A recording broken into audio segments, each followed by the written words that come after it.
Alright, Filipino reaction. Okay, reaction video time mga kaibigan. Dito sa nangyayaring hearing sa Senado na live na ito na nga, si Senadora Risa Hontiveros ay inimbestigan pa rin si Alice Go. Ito na.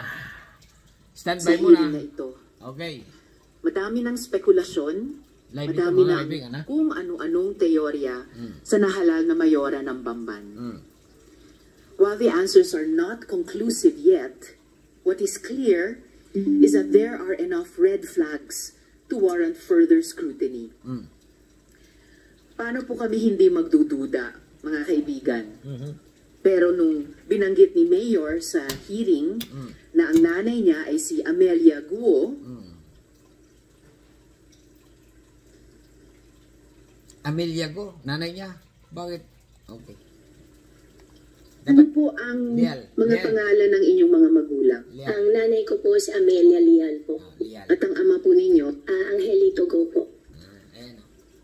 And by the way, sabi niya sa interview niya kay Karen Davila na nakita lang niya ang pangalan ng nanay niyang kasambahay na nakasulat sa birth certificate niya, suggesting na tama ang pangalan ng nanay sa birth certificate niya na Amelia Guo din. Pina-check namin agad sa PSA ito at ito ang aming nakita. Ano?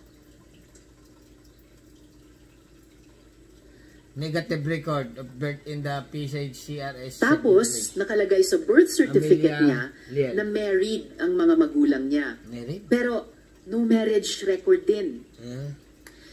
Mamaya, Negative record of birth of ano.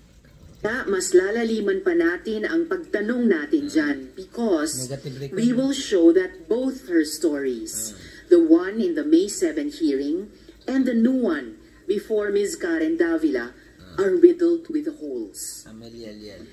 Hindi po ba dapat natin siyasatin ang identity ng isang tao na bago maging mayor ay co-incorporator sa Baofu, ang dalawang hinabla ng Singapore court in a 2.8 billion Singapore dollar money laundering probe, the country's largest money laundering case. Zhang Ruijin has pled guilty, and his romantic partner, Lin Baoying, also involved in Baofu, is still facing charges.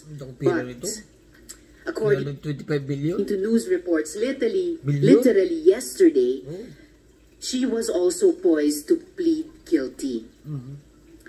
We were also made aware of stunning revelations in international media made by a former Chinese spy, alias Eric, literally just a few days ago, that China planted him in various locations, including in Southeast Asia, as a spy in 2007.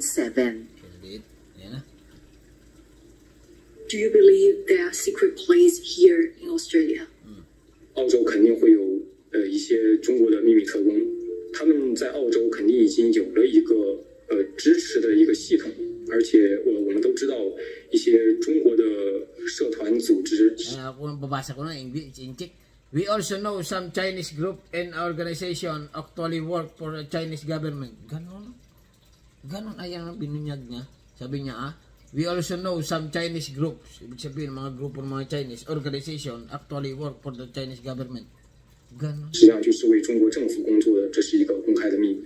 秘密警察系统越来 The secret police system is getting busier and their power expanding. 越忙，他们的权力毫无疑问是得到更大的膨胀。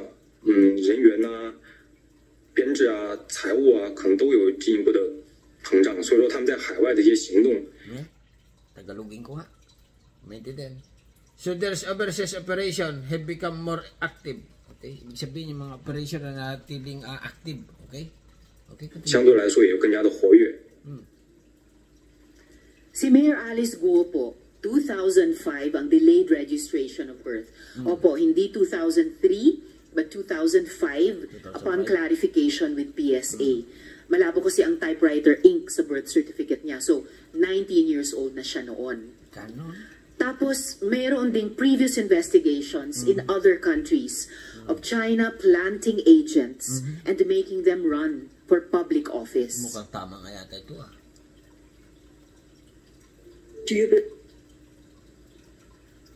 Ayan, ito. Panibago na naman to. I can tell you that I cannot recall. If, as is reported, that from 2003 to 2015, 12 years long, that if I can't recall, I can't be an active member. I can be active member of the Why would we think exempted tayo? Why would we think that in light of the conflicting claims in the West Philippine Sea, magpapadala sila ng assets sa Australia, US, Cambodia, pero hindi sa Pilipinas, nakagitgitan nila sa karagatan? Ano tayo, special? Padami ng padami na po ang lumalabas na ebidensya. Transnational crime, money laundering, espionage. It is too early to rule anything out. How do we rule anything out when the documentary evidence throughout history demonstrates that united front operations of the Chinese Communist Party have links to triad groups and criminal syndicates? I'd just like to acknowledge the presence of Senator Sherwin Gatchalian. Salamat po sa pagdalo. Ito mga kaibigan, live ito ha. Nireaction ko na agad. Continue lang. Ito mismong Prince Group na ginamit na front ng former Chinese spy na si Elias Eric ay dawit sa scam hub operations. Ay, ito? Ano to? Hindi po ba tama na magtanong? Hindi po ba tama na magduda? Parang atay ng manok. Pero mga kaibigan, let me also take this opportunity Kami nagkatawag. to remind all of us, racism is never justified. Ang Pilipinas ay dapat manatiling bukas at mapagkandili sa mga taong sumusunod sa ating batas at walang hangaring masama, Pinoy man o dayuhan. Yari. I'd like to acknowledge the presence of Senator Raffy Tulfo. Salamat po. We will not condone making open targets of anyone just because of their foreign blood.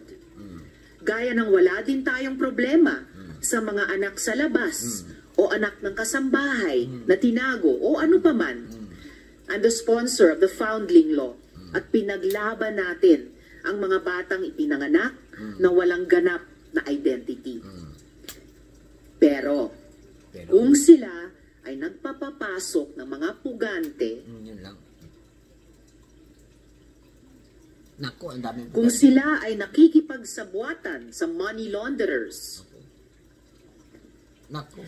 kung sila ay nagtangkang tumakbo for public office na alam nila na mayroon silang disqualification, kung sila ay nagtatrabaho kontra sa ating pambansang seguridad, pagkukulang naman po namin bilang mga halal na lingkod bayan kung di namin ito maiging siyasatin.